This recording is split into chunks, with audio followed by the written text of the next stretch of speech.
Welcome back into the jungle of Protestantism. Patrice Allegro te iterum videre pat very goyang dulu ah. Oke saudara-saudara, saya mau mengajak kita untuk membahas video terakhir dari pendeta MYM yang menarik. Oke, tapi kita tutup dulu lagunya nanti karena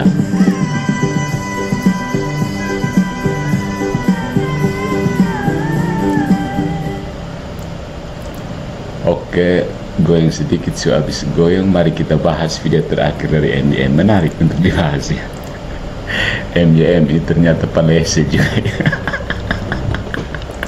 Oke, apa yang dipalesekan oleh MYM dalam video terbarunya? Mari kita simak. Saya beri judul Ketika Virus Katolik Membuat Pendeta Demam. Ini sebuah otopsi retorika MYM. Nah, sang dokter yang terinfeksi. Saya beri julukan kepada MYM sebagai sang dokter yang terinfeksi. Jadi MYM itu membuka siaran dengan metafora virus ya. Katanya umat Katolik yang mengkritik Protestan hanyalah virus impoten. Tetapi jam tayang satu jam tayang penuh dia curahkan hanya untuk mengoceh soal virus ini. Pertanyaannya sederhana, Pak MYM. Kalau virus itu impoten, mengapa tubuh teologi Protestan sampai panas dingin setiap kali disentuh komentar Katolik? Seperti dokter gadungan, dia mengaku kebal, tetapi justru wajahnya merah karena infeksi.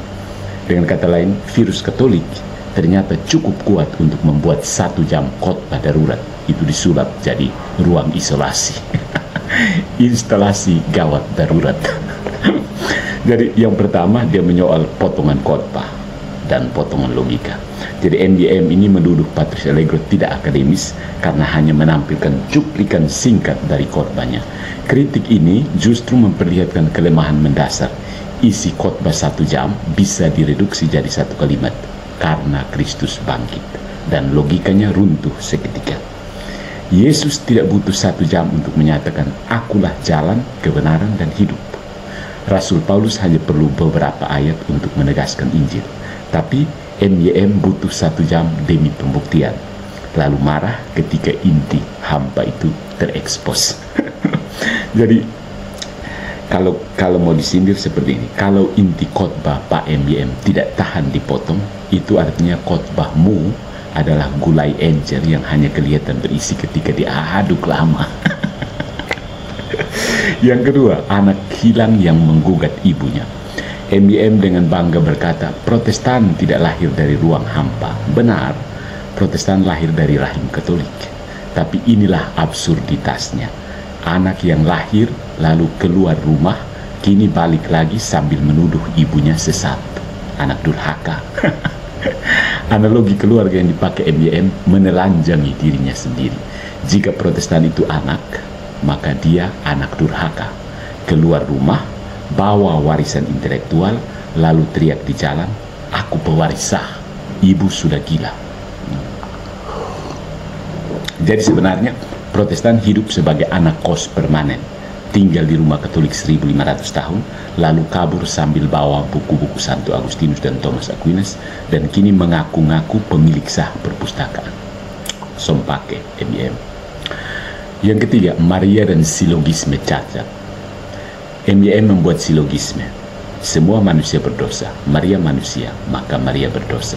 Logika sederhana ini kelihatan cerdas hanya bagi yang tidak pernah membaca lebih dari brosur apologetika Protestan. Masalahnya, Alkitab sendiri menyebut Yesus manusia, tapi tanpa dosa. Jika ada pengecualian, silogisme MYM bubar jalan. Ya. Entah, jadi MYM Anda jatuh ke dalam bidat lagi. Jadi kalau semua manusia berdosa, Maria manusia, maka Maria berdosa. Semua manusia berdosa, Yesus bukan manusia, sehingga Yesus tidak berdosa. Bukan? Bahaya, bidat kan? Lebih jauh lagi, sejak abad-abad awal, gereja menyebut Maria Panagia yang seluruhnya kudus. Gereja Katolik tidak mendasarkan dogma Maria Immaculata pada mimpi-mimpi atau penampakan semata, tetapi pada refleksi teologis yang konsisten sejak tradisi Rasul. Nah, MYM memakai logika Aristoteles seperti anak teka memegang pisau bedah. Alatnya tajam, ya, tapi yang disayat justru dirinya sendiri. Anak teka kan, sontel potong. Kemudian yang berikut, netizen Katolik sebagai virus, tanda petik ya. MYM marah-marah tentang komentar Katolik yang tidak nyambung dan virus. Tapi mari kita balik. Jika komentar itu benar-benar kosong, mengapa sampai dipermasalahkan dalam khotbah 1 jam? Jika dia merasa berwibawa, mengapa repot membuktikan dirinya sederhana? Bajunya bekas, gitar second hand, HP murah. Semakin keras dia menolak tuduhan hidup mewah, semakin jelas ada luka yang digaruk. Fransiskus dari Assisi tidak pernah bikin podcast soal baju compang-campingnya. Ya, MYM ingin tampil sebagai nabi sederhana, tapi terdengar seperti influencer miskin yang sibuk klarifikasi bahwa barangnya itu pre-loved, bukan murahan. Aduh. Yang kelima, debat gladiator ala Zoom. MYM menantang Patrice Allegro dan netizen Katolik masuk ke room untuk debat. Seakan-akan kebenaran ditentukan seperti gladiator. Siapa paling keras teriak, dialah pemenang. Son pakai itu di Protestan, karena Protestan itu rimba belantara. Baku naik sembarang. Siapa yang kuat di atas, dia yang berotoritas. Baku naik sudah begitu.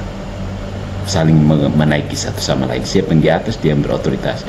Dan MYM mencoba menggiring Katolik untuk ikut baku naik dengan mereka di dalam rimba Protestantisme. Sorry. Ya. Gereja Katolik tidak butuh teriak-teriak di YouTube untuk membuktikan diri. 2000 tahun konsili, definisi dogma, dan kesaksian para martir jauh lebih sahih daripada adu volume mikrofon. Kebenaran bukan pertandingan Mobile Legends. Tidak butuh turnamen streaming untuk memastikan siapa yang benar. Kemudian MYM menjual kebingungan sebagai kritisisme. Ada seorang penonton Katolik bernama Lawrence yang katanya bimbang karena dogma Maria Immaculata. MYM bertepuk tangan, bagus, lebih baik bingung daripada yakin. Oke, logika yang kacau sebenarnya. Saya sudah bilang kan MYM tidak lolos logika dasar. Seolah-olah kebingungan adalah tanda iman sejati. Padahal gereja Katolik sejak awal justru meneguhkan umatnya agar tidak terombang-ambing doktrin. Tapi bagi MYM, kebingungan umat adalah peluang rekrutmen, bukan? Di pasar teologi murahan, keraguan umat dijual sebagai tiket masuk Protestan. Gitu. Nah, Protestantisme sebagai rumah pecah, ya, kapal pecah lebih tepat. Apa yang terjadi, apa yang tersaji sepanjang siaran MYM? Yang pertama, retorika cacian lebih panjang daripada argumen teologis. Yang kedua, logika silogistik setengah matang yang justru menelan dirinya sendiri. Yang ketiga, pengakuan jujur bahwa Protestan hanyalah anak yang lari dari rahim Katolik.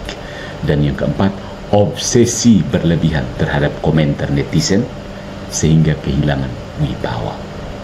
Pada akhirnya sindiran paling telak adalah Protestan selalu berkata Katolik salah, tapi seluruh eksistensi Protestan hanya bisa hidup dari sisa-sisa Katolik. Nah, justru komentar netizen Katolik itu adalah virus yang menyembuhkan. MYM ingin menyebut Katolik sebagai virus. Mari kita sambut, ya, Katolik memang virus. Virus kebenaran yang terus menyebar, masuk ke celah-celah retak Protestantisme dan membuat para pendeta tidak bisa tidur nyenyak. Katolik adalah virus yang tidak impoten, virus yang bertahan 2 milenium, kebal dari reformasi, kebal dari retorika murahan, kebal dari tuduhan bidat.